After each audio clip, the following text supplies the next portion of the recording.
Welcome to Stoic Lessons from Historical Events, Episode 19 of 100, The Protestant Reformation. Martin Luther's 95 Theses explore history through the lens of Stoic philosophy. In our 19th episode, we delve into the Protestant Reformation and Martin Luther's 95 Theses, uncovering timeless wisdom and resilience that inspire us today.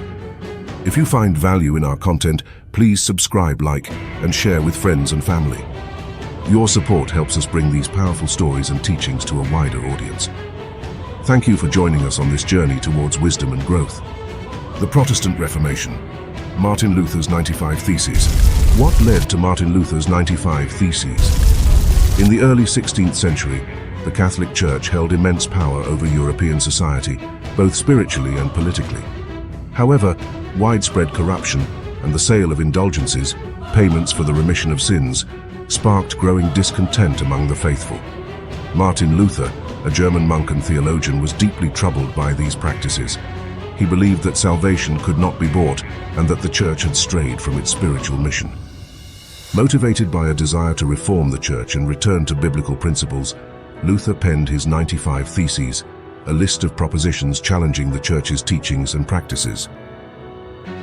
On October 31, 1517, he famously nailed his theses to the door of the Wittenberg Castle Church, igniting a movement that would reshape the Christian world. Who were the key figures in the Protestant Reformation? Martin Luther stands at the forefront of the Protestant Reformation, but several other key figures played significant roles. Johann Tetzel, a Dominican friar known for aggressively selling indulgences, directly influenced Luther's actions. Pope Leo X, who initially underestimated the significance of Luther's challenge, later excommunicated him, further fueling the reform movement. Frederick the Wise, Elector of Saxony, protected Luther from the Church's wrath, allowing him to continue his work. Other reformers, such as John Calvin and Huldrych Zwingli, also emerged, each contributing to the spread of Protestant ideas and the establishment of new denominations across Europe. How did Martin Luther's 95 Theses unfold? The posting of the 95 Theses marked the beginning of a dramatic shift in religious thought and practice. Luther's theses were quickly translated from Latin into German and distributed widely, thanks to the recent invention of the printing press. His critiques resonated with many who were dissatisfied with the Church's corruption. In 1518, Luther was summoned to Augsburg to defend his views before Cardinal Cajetan, but he refused to recant. The following year, at the Leipzig debate, he further clarified his position, challenging the authority of the Pope. In 1521, Luther was excommunicated and declared an outlaw at the Diet of Worms, yet he continued to write and preach, solidifying his role as the leader of a burgeoning reform movement. What were the consequences of the Protestant Reformation? The Protestant Reformation had profound and lasting consequences for both Europe and the broader Christian world. It led to the fragmentation of the Catholic Church and the establishment of numerous Protestant denominations. This religious upheaval sparked a series of conflicts, including the Peasants' War in Germany and the 30 Years' War, which devastated much of Central Europe. The Reformation also encouraged the translation of the Bible into vernacular languages, making it accessible to a broader audience and promoting literacy. The questioning of religious authority paved the way for the Enlightenment and the rise of secularism, fundamentally altering the relationship between religion and society. Why is the Protestant Reformation significant in history?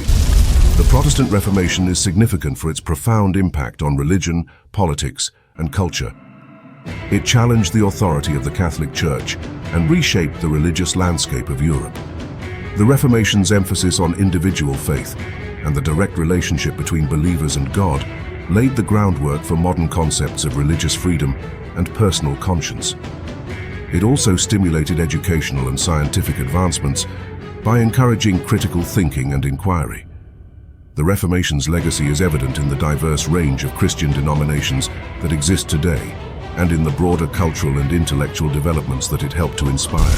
How does the legacy of the Protestant Reformation influence us today? As the sun set over Wittenberg, the legacy of Martin Luther's 95 Theses continued to illuminate the path of religious and intellectual freedom. The Reformation's emphasis on scripture and personal faith resonates in contemporary discussions about religious identity and practice. The movement's challenge to established authority has parallels in modern struggles for social and political reform. The Reformation also highlights the power of ideas and communication, demonstrating how a single document can spark widespread change. Today, the principles of the Protestant Reformation endure in the values of individual conscience, religious tolerance, and the ongoing quest for truth and reform. Thank you for watching. If you like our content, please subscribe and share our content. Have a wonderful day, everyone. See you at the next episode.